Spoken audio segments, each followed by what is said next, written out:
اس کتاب کے لکھنے کا جو سبب بنا، سبب بتا رہا ہوں، وہ آج سے چند سال پہلے یہ تھا کہ میں نے خود ایک کلپ سنا پاکستان کے کسی نامور عالم دین کا۔ انٹرویو میں وہ فرما رہے تھے کہ یزید سے امام حسین کے قتل کا کوئی حکم، کوئی اشارہ یا راضی ہونا ثابت نہیں ہے، یہ سب ابن زیاد نے کیا تھا۔ میرے رونگٹے کھڑے ہو گئے۔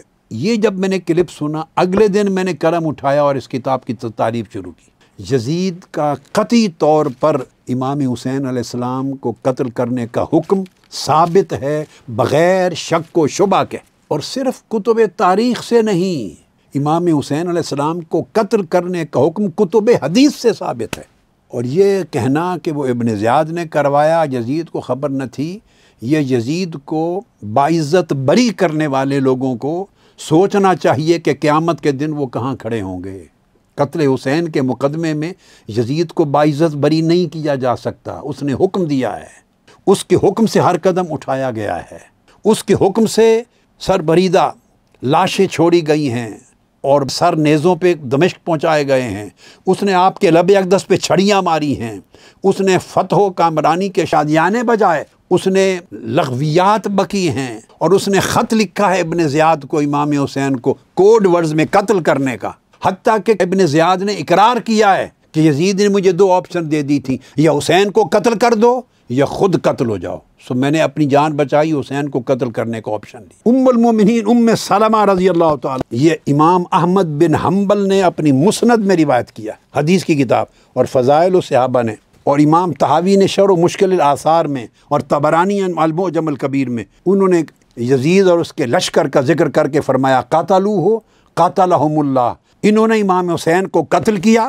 اللہ انہیں قتل کرے، غروہ وذلوہ لعنہم اللہ، امام حسین سے دھوکہ کیا، ان کی بے توقیری کی، اللہ ان پر لعنت کرے۔ تو یزید اور اس کے پورے حواریوں پر سب سے پہلی لعنت شرعی فتوے کے طور پہ امام احمد بن حنبل کی حدیث کی کتاب مسند سے ام المومنین ام سلمہ کی کوٹ کر دی رضی اللہ عنہ۔ دوسری عبداللہ ابن زبیر رضی اللہ تعالیٰ عنہ، یہ روایت ہے کہ فَجَعَلَ يَلْعَنُ يَزِيدَ، حرم کعبہ میں یزید پر لعنت بھیج رہے تھے، یہ صحابی ہیں، صحابی لعنت بھیج رہا ہے نام لے کر۔ یہ دوسری دلیل۔ تو امام اعظم کیوں نہیں بھیجیں گے؟ امام اعظم رضی اللہ تعالیٰ عنہ کی طرف یاد رکھ لیں، نہ یزید پر لعنت کا قول منع منقول ہے اور نہ قول سکوت منقول ہے۔ یہ میں ذمہ داری کے ساتھ پوری دنیا اسلام کے علماء کے لیے، طلباء کے لیے کیٹیگوریکلی کہہ رہا ہوں، ایک قول ثابت نہیں ہے۔ امام اعظم کی اپنی کتابیں، آپ کے رسائل، آپ کی کتب ظاہر روایہ، امام ابو یوسف کے طریق سے، امام محمد کے طریق سے، وہ بھی چھوڑ دیں، متقدمین سے متاخرین تک جو پہلے 500 600 700 800 سال گزرے، جنہوں نے امام اعظم کی طرف قول منسوب کیا، ان کا مذہب بیان کیا، ائمہ میں، علماء میں، فقہاء میں کسی ایک نے بھی امام اعظم کی طرف ان دو میں سے کوئی قول منسوب نہیں کیا کہ امام اعظم نے یزید پر لعنت بھیجنے کی بالتعیین ہی صحیح، لعنت بھیجنے سے منع کیا۔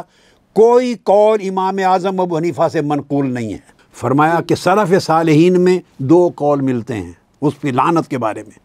امام احمد بن حنبل کے دو قول ہیں، ایک قول کے مطابق عمومی طریقے سے اس پر لعنت بھیجنا جائز ہے، اور امام احمد بن حنبل ہی کا دوسرا قول ثابت ہے کہ بالتصریح یزید کا نام لے کر لعنت بھیجنا جائز ہے۔ امام مالک کا بھی قول ہے یزید پر لعنت کا۔ فرمایا امام اعظم ابو حنیفہ کے بھی دو قول ثابت ہیں، ایک اس کے کرتوتوں کا ذکر کر کے اس پر عموماً لعنت کی جائے اشارتاً، اور دوسرا قول ہے اس بدبخت کا نام لے کر تعییناً اور تصریحاً لعنت کرنا بھی جائز ہے۔ امام اعظم کا یہ مذہب ہے۔ اور چوتھا امام شافعی کا ایک ہی قول ہے کہ کیوں اشارے سے کریں لعنت، اس بے ایمان کا نام لے کر تعییناً لعنت کریں۔ یہ چاروں ائمہ اربعہ کا اجماع ثابت ہو گیا اس بدبخت لعین پر لعنت بھیجنے کا۔ اب کوئی شخص اگر امام اعظم کی طرف منسوب کرتا ہے کوئی اور غلط بات، تو ثبوت لانا چاہیے، کس امام نے یہ قول امام اعظم کی طرف منسوب کیا ہے۔ سب سے پہلے نئی ویڈیوز کو حاصل کرنے کے لیے شیخ الاسلام ڈاکٹر محمد طاہر القادری کے آفیشیل یوٹیوب چینل کو سبسکرائب کریں اور بیل آئیکن کلک کریں۔